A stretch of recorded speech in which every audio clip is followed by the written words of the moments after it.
दोस्तों, समय शीत युद्ध का जब अमेरिका रूस के साथ उलझा हुआ था, उसी समय चीन साइलेंटली ग्रो कर रहा था।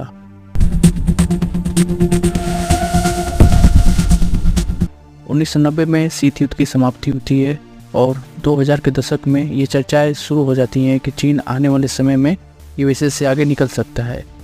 चीन के इस साइलेंटली ग्रो को समझने के लिए ये तथ्य महत्वपूर्ण है कि चीन 1990 में ग्लोबल जीडीपी के हिस्सेदारी में लगभग 2% से वर्तमान में लगभग 18% तक बढ़ चुका है।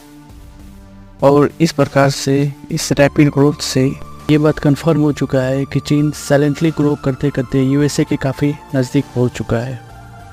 हालांकि चीन यूएसए से आगे निकल पाएगा या नहीं, यह एक अलग विषय है और इस विषय पर आने वाली वीडियो में चर्चा होगी। दिन अब अमेरिका शांत नहीं बैठने वाला है, क्योंकि विश्व में मिली महाशक्ति की पहचान या तो खोने वाली है या तो चुनौती दी जा रही है। इससे पहले कि हम वीडियो की सेकेंड पार्ट में चले, एक बहुत ही लॉजिकल कॉन्सेप्ट की तरफ आपका ध्यान लेकर जाना चाहते हैं, जिससे आप विश्व में होने वाले किसी भी क्षेत्र में कॉन्फ्लिक्ट की स्थिति को एक अलग एंगल से छानबीन कर सकते हैं। ओके, तो चलिए मान लेते हैं कि एशिया में एक हाइपोथेटिकल नंबर 100 रुपये का ट्रेड हो रहा है और ट्रेड करने वाले दो कंट्री हैं। एक तरफ अमेरिका जो 50 रुपये का ट्रेड करता है, दूसरी तरफ चीन भी 50 रुपये का ट्रेड कर रहा है, बट दोनों कंट्री का क्षमता और संभावना अलग अलग है। और इस स्थिति में अमेरिका चाहेगा कि उसका ट्रेड 50 रुपये से बढ़ के 60 रुपये तक हो जाए, and at the same time चीन भी यही चाहेगा कि उसका ट्रेड 50 रुपये से बढ़ के 60 रुपये हो जाए। नौ, यहीं से जन्म होता है प्रतिस्पर्धा, कॉन्फ्लिक्ट एंड ट्रेड वार का। मुझे उम्मीद है कि आपके दिमाग में कॉन्फ्लिक्ट को समझने के लिए एक बेहतर इमेज क्रिएट कर पाया हूँ। अब चलते हैं अपने मुख्य वीडियो की तरफ। How to USA counter China in Asia. इसे हम 5 पॉइंट में समझने का प्रयास करेंगे कि कैसे यूएसए इस एशियाटिक चेस बोर्ड पर चीन को संतुलित कर रहा है। पहला है यूएसए का पिवोट टू एशिया पॉलिसी। इसे रिवैलेंस टू एशिया भी कहा जाता है। इसका जिक्र पहली बार अमेरिकी विदेश मंत्री हेनरी क्लिंटन ने 2011 में फॉरेन पॉलिसी मैगजीन में किया था। इसका डिज़ाइन कुछ इस प्रकार हुआ था कि अमेरिका अपनी सैन्य और आर्थिक संसाधन को बेहतर तरीके से एशिया में शिफ्ट करे। दूसरा, quad.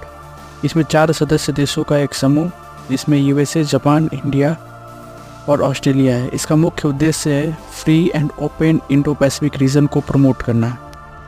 And third, freedom navigation operation. इसके तहत अमेरिका सेना रेगुलरली साउथ चाइना सी में नेविगेशन करती है ताकि फ्री नेविगेशन के अंतर्राष्ट्रीय कानून को अमल में लाया जा सके। फोर्थ है ताइवान रिलेशन के संदर्भ में। इस संदर्भ में यूएसए की पॉलिसी वन चाइना पॉलिसी की है, अर्थात ताइवान चीन का हिस्सा है, किंतु वह लोकतांत्रिक तरीके से होने चाहिए, ना कि आक्रामक। लेकिन चीन की बढ़ती आक्रामकता, जैसे कि ताइवान के नज़दीक सेना का जमावड़ा व ताइवान को धमकाना, इन हरकतों से यूएसए ने ताइवान से नज़दीकियाँ बढ़ा ली है, जिसके तहत 2021 में 66 F-16 फाइटर जेट सेल किया।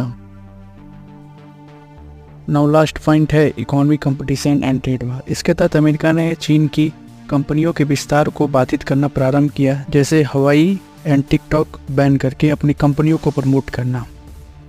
इन 5 पॉइंट के अलावा जैसे भारत के साथ बेहतर संबंध बनाना, सैन्य अभ्यास करना इत्यादि पर बल देकर चीन को काउंटर कर रहा है। उम्मीद है कि इस एक्सप्लेनेशन से आपको एशियाटिक जियोपॉलिटिक्स को एंजॉय किए होंगे और समझ पाए होंगे कि कैसे चाइना को काउंटर करने के लिए, या तो कहें कि चाइना को एशिया में ही उलझा के रखने के लिए अमेरिका ने किस प्रकार से अपने पॉलिसी का निर्माण किया है।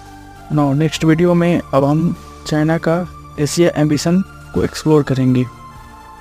यदि आपको वीडियो पसंद आया है तो हमारे चैनल को सब्सक्राइब करें। इससे हम मोटिवेट होते हैं और अधिक प्रसन्नता व आसानी से आप तक वीडियो पहुंचाते हैं। धन्यवाद।